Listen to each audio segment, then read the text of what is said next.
नमस्ते विद्यार्थी मित्रांनो, मी Umesh Rupanwar Sahyadri career academy Baramati तुमचं सर्वांचं मनापासून स्वागत करतो। विद्यार्थी मित्रांनो, पोलीस भरती किंवा आता सर्वच आरोग्य खात्यातल्या भरत्या आहेत किंवा एमपीएससी आणि इतर सरळ सेवेच्या भरत्यांसाठी चालू घडामोडी हा अतिशय महत्त्वाचा घटक आहे आणि या चालू घडामोडीच्या लेक्चरची आपण सिरीज सुरू केलेली आहे।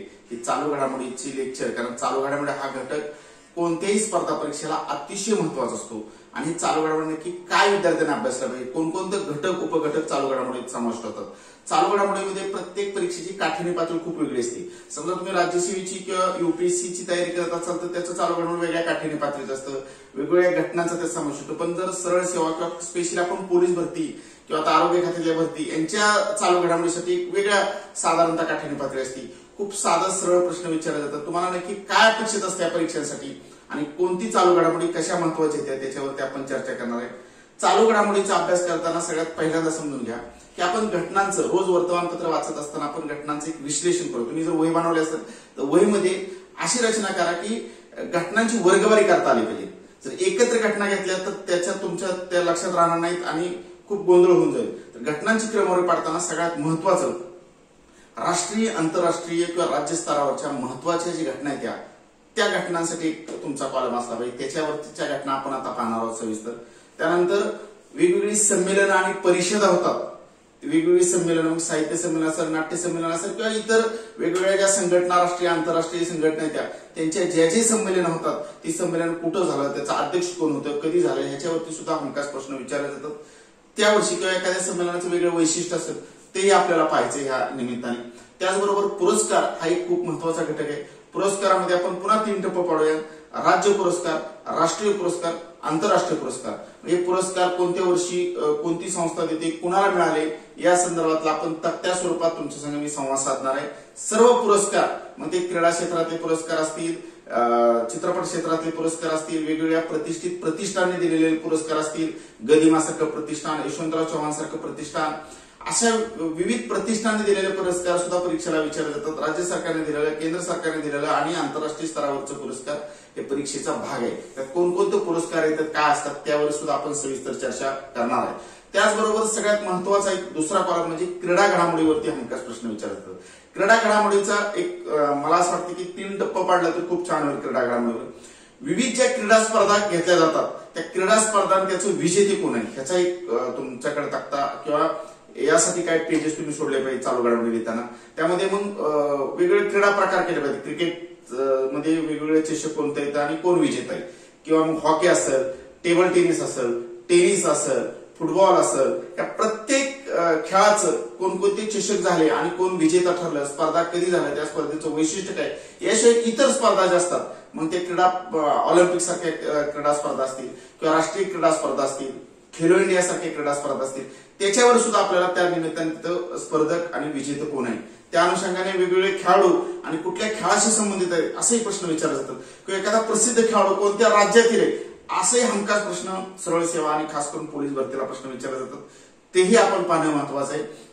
त्याचबरोबर आगामी क्रीडा स्पर्धा कोणत्या होणार त्या आणि त्याच्यावर सुद्धा प्रश्न पोलीस भरती आणि इतर स्पर्धा परीक्षेला विचारले जातात। की समजा एखाद्या हॉकी मधल्या क्रीडा स्पर्धा असतील, फुटबॉल मधल्या क्रीडा स्पर्धा असतील, ऑलिम्पिक असेल, आशियाई स्पर्धा असतील, कॉमनवेल्थ स्पर्धा असतील, वेगवेगळ्या ह्या स्पर्धा पुढच्या टप्प्यातल्या कधी होणार, म्हणजे 2021च्या, 2022च्या, 2023च्या ह्या स्पर्धा कुठल्या ठिकाणी होणार, कुठल्या देशात होणार याच्यावर सुद्धा प्रश्न विचारले जातात, तेही आपल्याला पाहिजे।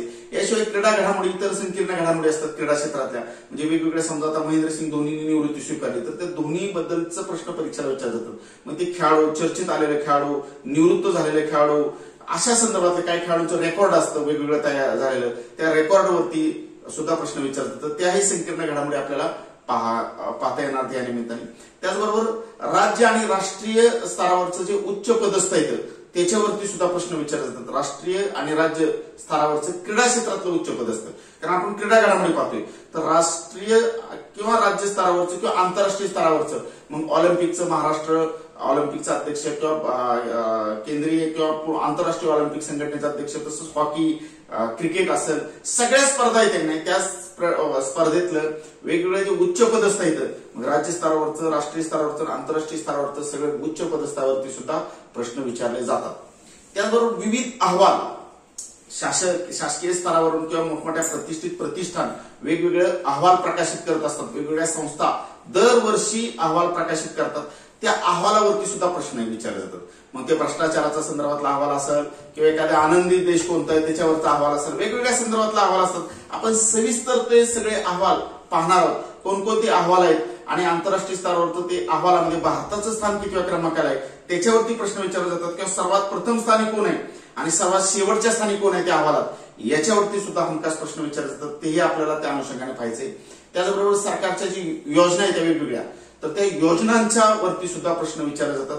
त्यामध्ये केंद्र सरकारच्या योजना आणि राज्य सरकारच्या योजना अशा पद्धतीचे तुम्ही जर दोन गट तयार केलं तर मग केंद्र सरकारच्या कोणत्या योजना आता सध्या चर्चेत आहेत, त्या कोणकोणत्या योजना आहेत, त्या योजनेमध्ये कशी तरतूद केलेली आहे, त्या योजनेचे वेगळेपण काय, वैशिष्ट्य काय आहे, तर त्याच्यावरती प्रश्न विचारतात. तसंच राज्य सरकारच्या ज्या योजना आहेत त्या योजनांवरती सुद्धा प्रश्न विचारले जातात. खूप वेगळ्या योजना आहेत त्या. तशा सरकारच्या खूप योजना असतात, पण चर्चेत आलेली योजना किंवा आता नव्याने सुरू झालेली योजना याच्यावरती साधारणतः प्रश्न विचारण्याचा कल असतो. तर तेही आपण योजना पाहणार आहोत. त्याचबरोबर निधन वार्ता म्हणून एक आपण टप्पा पाहूया की त्यावरती सुद्धा आपण चर्चा करणार आहोत की 2019 पासून 2019 असेल, 2020 असेल किंवा आता 2021 सुरू झाल्या या टप्प्यामध्ये ज्या ज्या महान लोकांचं या निधन झालेलं आहे आणि त्याला काही वेळेस कोरोना किंवा इतर बी कारण आहे, तर त्यामध्ये निधन झालेल्या व्यक्तीवरती प्रश्न असं विचारले जातात की अगदी बारीक सारीक किती वय असताना निधन झालं असं सुद्धा प्रश्न स्पर्धा परीक्षेला आतापर्यंत विचारलं होतं. तर त्या व्यक्तीचं वैशिष्ट्य वेगळेपण काय जर असेल तर ते वेगळेपण असेल, एखादी संस्था त्या व्यक्तीने स्थापन केली असेल, त्या संस्था त्या व्यक्तीचं एखादं आत्मचरित्र किंवा त्या व्यक्तीने काही पुस्तकं लिहिली असतील तर त्या पुस्तकावरती प्रश्न विचारले जातात. त्या व्यक्तीला काही पुरस्कार जर मिळले असतील तर ते पुरस्कारावर प्रश्न विचारतात. त्यामुळे तो सुद्धा खूप व्यापक घटक आहे, त्याच्यावरती सुद्धा आपले 2-4 भाग होणार आहेत, त्यावरती आपण सविस्तर चर्चा करणार आहोत. त्याचबरोबर वेगवेगळ्या लोकांच्या नेमणुका झालेल्या आहेत, मग चित्रपट श्रेष्ठ असेल, राजकीय क्षेत्र असेल, सामाजिक क्षेत्र असेल, आर्थिक क्षेत्र असेल, वेगवेगळ्या क्षेत्रातून ज्या ज्या उच्च पदस्थ व्यक्तींच्या नेमणुका झालेल्या आहेत त्या नेमणुकांवरती प्रश्न विचारले जातात. बघा, क्रीडा क्षेत्रातल्या नेमणुका झालेल्या आहेत, त्या कला क्षेत्रातल्या नेमणुका झालेल्या आहेत, त्या आर्थिक क्षेत्रातल्या नेमणुका झालेल्या आहेत, त्या वेगवेगळ्या शासकीय संस्था आहेत त्या संस्थांवरती सुद्धा वेगवेगळ्या नेमणुका झालेल्या आहेत. त्या सगळ्या नेमणुकांवरती सुद्धा प्रश्न विचारतात. तो खूप फास्ट टॉपिक आहे, आपल्याला त्याच्यावरती खूप सविस्तर चर्चा करायची या निमित्ताने. त्याचबरोबर ब्रँड अँबॅसेडर किंवा सदिच्छा दूत आपण म्हणतो, वेगवेगळ्या कंपन्या मोठमोठ्या किंवा शासकीय स्तरावरून सुद्धा वेगवेगळ्या व्यक्तींची ब्रँड अँबॅसेडर म्हणून नेमणूक केली जाते. मग ते क्रीडा क्षेत्रातले, साहित्य क्षेत्रातले, कला क्षेत्रातले, चित्रपट क्षेत्रातले जे लोक आहेत त्यांची नेमणूक या ब्रँड अँबॅसेडर किंवा सदिच्छा दूत म्हणून केली जाते. त्याच्यावरती प्रश्न विचारतो. फक्त प्रश्न विचारताना एक समजून घेतलं पाहिजे की जे जुन्या काळात एक 5-10 वर्षापूर्वी जे कोण सदिच्छा दूत म्हणून नेमलं असेल ते शक्यतो परीक्षेला जास्त विचारलं जात नाही. आताच्या काळात 2020-21 मध्ये किंवा 19 मध्ये कुठल्या व्यक्तीची सदिच्छा दूत म्हणून नेमणूक झालेली आहे आणि कशा संदर्भात झालेली आहे त्याच्यावरती प्रश्न विचारले जातात. त्याचबरोबर इतर बी घडामोडी आपण पाहूया, संकीर्ण घडामोडी म्हणूया त्याला थोडक्यात आपण, की महत्वाचं काय एखादं दिनविशेष चर्चेत आला असेल तर ते दिनविशेष पाहूया. किंवा वेगवेगळे ऍप सुद्धा येते, काही आता चर्चेत आलेले बरेचसे ऍप आहेत तर त्या ऍप वरती सुद्धा प्रश्न विचारले जातात. तर ते सुद्धा आपल्याला घटक पाहायचा आहे. तर तो चालू घडामोडीच्या अनुषंगानेच आपल्याला पाहणार आहे. त्यानंतर महाराष्ट्रातले उच्च पदस्थ सुद्धा आपण पाहणार आहोत. पहिल्यांदा महाराष्ट्रातले उच्च पदस्थ, नंतर राष्ट्रीय उच्च पदस्थ, नंतर आंतरराष्ट्रीय उच्च पदस्थ असं टप्प पाडूया आपण आणि त्याच्यावरती आपण चर्चा करणार. महाराष्ट्रातले उच्च पदस्थ पाहताना लक्षात ठेवा की वेगवेगळे जे शासनाचं विभाग आहेत त्या विभागावरचं उच्च पदस्थ जी व्यक्ती आहेत त्या सर्व व्यक्ती आपण पाहणार आहोत. म्हणजे अगदी मुख्यमंत्र्यांपासून, राज्यपालांपासून ते सर्व वेगवेगळ्या आयोग, कमिशन आहेत त्याच्यावरचं उच्च पदस्थ ज्या ज्या व्यक्ती आहेत त्याची सविस्तर आणि चर्चा करणार आहेत. त्यांचं काय वेगळं वैशिष्ट्य असेल तेही पाहणार आहेत. त्याचबरोबर वेगवेगळे जिल्हा आणि पालकमंत्री सुद्धा विद्यार्थ्यांना लक्षात ठेवा, कारण त्यावरती सुद्धा प्रश्न या परीक्षेला विचारले जातात. त्याचबरोबर विभाग, शासनाचे जे 6 विभाग आहेत आणि त्या 6 विभागाचे विभागीय आयुक्त आहेत त्याच्यावरती सुद्धा प्रश्न विचारले जातात. त्याचबरोबर खास करून पोलीस भरतीच्या अनुषंगाने मी बोलतोय की पोलीस परिक्षेत्र आहे महाराष्ट्रामध्ये सध्या 8 पोलीस परिक्षेत्र आहेत आणि त्या परिक्षेत्राचं प्रमुख कोण आहे असा प्रश्न विचारला जातात. स्पेशली जर विद्यार्थी समजा आता कोल्हापूर परिक्षेत्राचं प्रमुख कोण असा प्रश्न आला तर साधारणतः सातारा, सांगली, सोलापूर, कोल्हापूर, पुणे ह्या विभागातले जर विद्यार्थी परीक्षेत येत असतील तर त्यांना हा प्रश्न विचारला जाणं अपेक्षित आहे. म्हणजे महाराष्ट्रातलं 8 पोलीस परिक्षेत्र आणि त्यांचे प्रमुख कोण आहे याच्यावरती सुद्धा प्रश्न विचारले जातात. त्याचबरोबर महाराष्ट्रातलं जी 12 पोलीस आयुक्तालय येतं त्या 12 पोलीस आयुक्तालयाचे प्रमुख कोण आहेत त्याच्यावरती सुद्धा प्रश्न तुम्हाला परीक्षेला विचारले जाणार आहेत, हे लक्षात ठेवा. म्हणजे पोलीस आयुक्तालयाचं प्रमुख कोण ते प्रश्न विचारले जातात. त्याचबरोबर महाराष्ट्रातले वेगवेगळे जिल्हे आहेत आणि त्या जिल्ह्याचं पोलीस अधीक्षक कोण आहे, एसपी सुप्रिटेंडेंट ऑफ पोलीस कोण आहे, हा पोलीस भरतीसाठी सुद्धा महत्वाचा प्रश्न असतो. चर्चेत आहे, खास करून गडचिरोलीचे एसपी कोण आहेत, जे एखाद्या जिल्ह्यात चर्चेत आलाय किंवा एखादे एसपी सुद्धा चर्चेत आले असतील काही वेगवेगळ्या कारणाने, तर त्यांच्यावरती सुद्धा प्रश्न विचारले जातात. त्याचबरोबर आपण महाराष्ट्रातला जो एसआरपी ग्रुप आहे त्याचं प्रमुख ज्याला समादेशक कमांडंट म्हणतात ते बी आपण पाहणार आहोत. ते जरी तितकंसं उपयुक्त नसलं तरी तुम्ही ज्या एसआरपीला फॉर्म भरला आहे तर त्या एसआरपीचं प्रमुख कोण आहे अशा अनुषंगाने प्रश्न विचारला जाऊ शकतो, तेही पाहणार आहोत. शैक्षणिक घटना पाहताना महाराष्ट्रातलं जे विद्यापीठ आहेत त्या विद्यापीठाचे कुलगुरू कोण आहेत हे सुद्धा आपण त्या निमित्ताने पाहणार आहोत. म्हणजे महाराष्ट्रातली विद्यापीठ किंवा महाराष्ट्रातले जे कृषी विद्यापीठ आहेत त्या कृषी विद्यापीठातले प्रमुख कोण आहेत हे आपण पाहणार आहोत. त्याचबरोबर महाराष्ट्राचं मंत्रिमंडळ आपण चर्चेत घेणार आहे. महाराष्ट्राचे मंत्रिमंडळ वेगवेगळे खाती मंत्रिमंडळ, खास करून पोलीस भरतीचं जर मी बोललो तर गृहमंत्री, गृहराज्यमंत्री, ग्रामीणचं कोण आहे, शहरचं कोण आहे हा प्रश्न विचारतो. सगळ्याच खात्याचं मंत्री, टोटल कॅबिनेट मंत्री किती आहेत, टोटल राज्यमंत्री किती आहेत महाराष्ट्राच्या मंत्रिमंडळात हे विद्यार्थ्याला माहित असलं पाहिजे. टोटल महिला मंत्री किती आहेत महाराष्ट्राच्या मंत्रिमंडळात हे सुद्धा विद्यार्थ्यांना माहित असलं पाहिजे. तर त्या अनुषंगाने प्रश्न विचारले जातात. त्याचबरोबर राष्ट्रीय उच्च पदस्थ आहेत, जसं आपण महाराष्ट्राचं उच्च पदस्थ पाहिलं तसं केंद्राचं उच्च पदस्थ राष्ट्रपतीपासून उपराष्ट्रपती कोण आहेत, लोकसभेचे सभापती कोण आहेत, राज्यसभेचे सभापती कोण आहेत, लोकसभेचे उपाध्यक्ष कोण आहेत, राज्यसभेचे उपाध्यक्ष कोण आहेत, इथून जी सुरुवात होणार ती वेगवेगळे कमिशन असतील, वैज्ञानिक कमिशन असतील, काय आर्थिक क्षेत्रातले कमिशन असतील, घटनात्मक पदपरिषदेची त्यांचं प्रमुख कोण आहे ह्याच्यावरती हमखास प्रश्न परीक्षेला विचारले जातात. ते सर्व राष्ट्रीय उच्च पदस्थ आपल्याला सविस्तर पाहायचे ते. त्याचबरोबर देशातली जी राज्य येते आणि त्याचे राज्यपाल आणि त्याचे मुख्यमंत्री कोण आहेत यावर सुद्धा प्रश्न महत्वाचा ठरू शकतात. स्पेशली करंटच्या चालू घडामोडीच्या अनुषंगाने तो प्रश्न, समजा आता एखाद्या राज्याचे राज्यपाल वादात आला असतील किंवा एखाद्या राज्यपालांनी राजीनामा दिला असतात, तर जस्ट किरण बेदींनी राज्यपाल नायब राज्यपाल पदाचा राजीनामा दिलेला आहे, तर एखाद्या चर्चेत आलं एखाद्या कोणत्या राज्याशी संबंधित आहे, कोणत्या केंद्रशासित प्रदेश संबंधित आहे असा प्रश्न परीक्षेला विचारला जातो. एखाद्या मुख्यमंत्र्यांच्या आता नवीन नियुक्त्या, काही राज्यांच्या नुकत्याच आता निवडणुका पार पडल्या तर नवीन मुख्यमंत्री नियुक्त झाले आहेत, तर खास करून त्या मुख्यमंत्र्यांवरती प्रश्न विचारला जातो. जसं मुख्यमंत्री चर्चेत येतात त्या निमित्तानेच मुख्यमंत्र्यांना शपथ देण्यासाठी राज्यपाल बी चर्चेत येतात, तर त्या राज्यपालांवरती सुद्धा प्रश्न परीक्षेला विचारले जातात. त्यामुळं केंद्रशासित प्रदेश असेल आणि घटक राज्य असतील त्या सर्व घटक राज्याचे आणि केंद्रशासित प्रदेशाचे राज्यपाल कोण आहेत आणि मुख्यमंत्री कोण आहेत हेही विद्यार्थ्यांनी लक्षात ठेवलं पाहिजे. आता खूप बदल झालेला आहे. केंद्रशासित प्रदेशामध्ये पूर्वी जम्मू काश्मीर हे घटक राज्य होतं, आता 2 तिथं केंद्रशासित प्रदेश झालेले आहेत, जम्मू काश्मीर आणि लडाख. हा बदल झालेला आहे. टोटल आता केंद्रशासित प्रदेश संख्या जरी 9 झाली असली तर पुन्हा 8 झालेले, कारण लक्षद्वीप आणि मिनिकॉय, लक्षद्वीप जो केंद्रशासित त्याचा एक केंद्रशासित प्रदेश करण्यात आलेला आहे. म्हणजे दादरा नगर हवेली हा जो केंद्रशासित प्रदेश दोन्हीच एक केंद्रशासित प्रदेश करण्यात आलेला आहे, तर तो बी त्या निमित्ताने प्रश्न विचारला जाऊ शकतो. त्याचबरोबर महाराष्ट्राचं जसं मंत्रिमंडळ आपण पाहिलं तसं देशाचं मंत्रिमंडळ जे आहे ना तेही महत्वाचं आहे. देशातलं सर्व कॅबिनेट मंत्री किती कोण आहेत, राज्यमंत्री कोण आहेत, स्वतंत्र खाते असणारे राज्यमंत्री कोण आहेत हे जरी महत्वाचं असलं तरी सर्वात जास्त त्यात महत्वाचं असं आहे की महाराष्ट्रातल्या किती व्यक्ती केंद्राच्या मंत्रिमंडळात मंत्री आहेत आणि कोण कोण आहेत आणि त्यांच्याकडे कोणतं खातं आहे याच्यावरती परीक्षेला हमखास प्रश्न विचारला जाऊ शकतो. त्याच्यामुळे विद्यार्थ्यांनी खास करून महाराष्ट्राचं कोण मंत्री आहे, एखादा राज्यपाल जरी महाराष्ट्राचा असेल एखाद्या राज्यात तर तो सुद्धा प्रश्न खूप महत्वाचा असतो. त्याच्यामुळं त्या मंत्रिमंडळामध्ये महाराष्ट्रातले कोण मंत्री आहेत, कोण कॅबिनेट आहेत, कोण राज्यमंत्री आहेत हे परीक्षा, त्यांच्याकडे कोणतं खातं आहे ह्याच्यावरती प्रश्न विचारला जाऊ शकतो. किंवा एकूण कॅबिनेट मंत्री किती आहेत, एकूण राज्यमंत्री किती आहेत हे विद्यार्थ्याला माहित असलं पाहिजे. त्याचबरोबर मंत्रिमंडळामध्ये नुकताच आता कृषी विधेयकावरून एका मंत्र्यांनी राजीनामा दिलेला आहे, तर कोणी राजीनामा दिला, कोणाकडे कोणाचं खातं देण्यात आलेलं आहे हे सुद्धा प्रश्न त्या निमित्ताने विचारले जातात.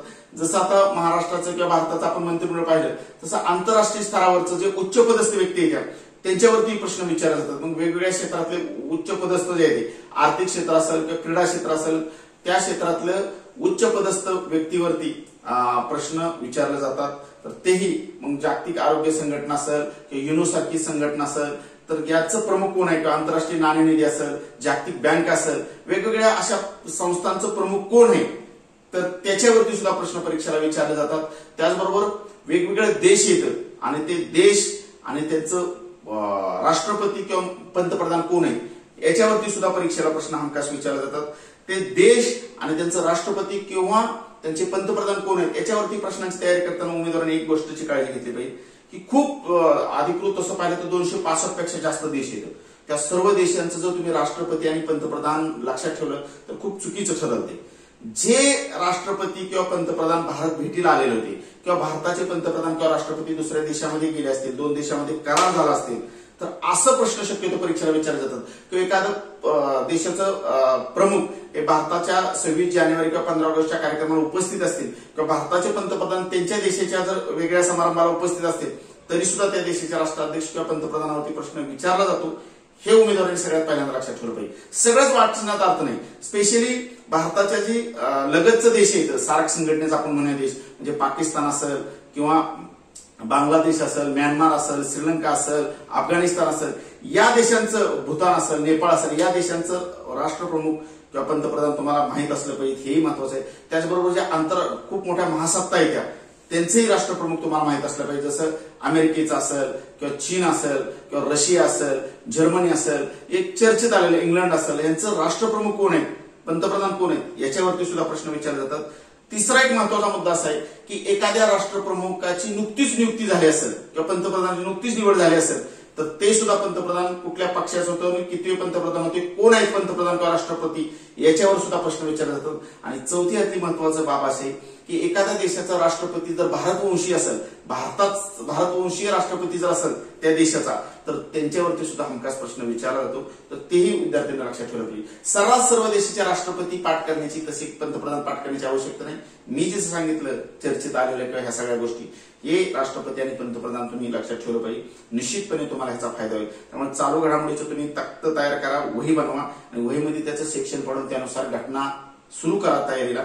मी याच्यातल्या प्रत्येक घटकावरती लेक्चर सविस्तर घेणार आहे. एक एक घटक करून मी तुमचे संवाद साधणार आहे. हे सर्व लेक्चर तुम्हाला जर पाहायचं असतील तर सह्याद्री करिअर अकॅडमी बारामती असं एक आपलं तुम्ही जर प्ले स्टोअरवर गेला तर प्ले स्टोअरवर जाऊन Sahyadri career academy Baramati type केलं तर तुम्हाला ते ऍप ओपन होईल. त्या ऍपमध्ये सर्व लेक्चर टाकलेले आहेत. काही लेक्चर तुम्हाला फ्रीमध्ये भेटेल. तुम्ही समजा युट्यूब किंवा आपल्या सह्याद्री करिअर अकॅडमी बारामती या फेसबुक पेजवर सुद्धा हे लेक्चर तुम्ही पाहू शकता. त्याच्यावरती सुद्धा तुम्हाला फ्रीमध्ये लेक्चर आहेत आणि बाकीचे लेक्चर ऍपवरती आहेत. सह्याद्री करिअर अकॅडमी बारामती ह्या पोलीस भरती ऍपवरती सगळे लेक्चर तुम्हाला चालू घडामोडीचे फ्रीमध्ये पाहता येतील. तर आता नंतरच्या टप्प्यामध्ये आपण एक टॉपिक सविस्तर पाहणार आहोत. खास करून पहिल्यांदा आपण राष्ट्रीय आंतरराष्ट्रीय घडामोडीमध्ये सविस्तर पाहणार आहोत. मग त्यामध्ये कोरोनासारखी समस्या असेल त्याच्यावरती कशा स्वरूपाचे प्रश्न विचारले जातात, काय विचारणं महत्वाचं आहे त्या किंवा आता समजा देशाचा अर्थसंकल्प सादर झाला त्या अर्थसंकल्पाची वेगळी वैशिष्ट्य काय त्या सर्वच घटकावरती आपण सविस्तर चर्चा करणार आहोत आणि त्यानुसार सविस्तर प्रत्येक टॉपिक वरती एक लेक्चर होणार आहे. आता तुर्तास आपण चालू घडामोडीचा नक्की फक्त धावता आढावा घेतलेला आहे. तुर्तास इथंच थांबूया. तुम्हाला नेहमीच माझ्या शुभेच्छा आहेत. सर्व स्पर्धा परीक्षांसाठी पुढच्या येणाऱ्या आगामी परीक्षांसाठी सह्याद्री करिअर अकॅडमीच्या वतीने मी मनापासून तुम्हाला खूप खूप शुभेच्छा देतो आणि थांबतो. धन्यवाद.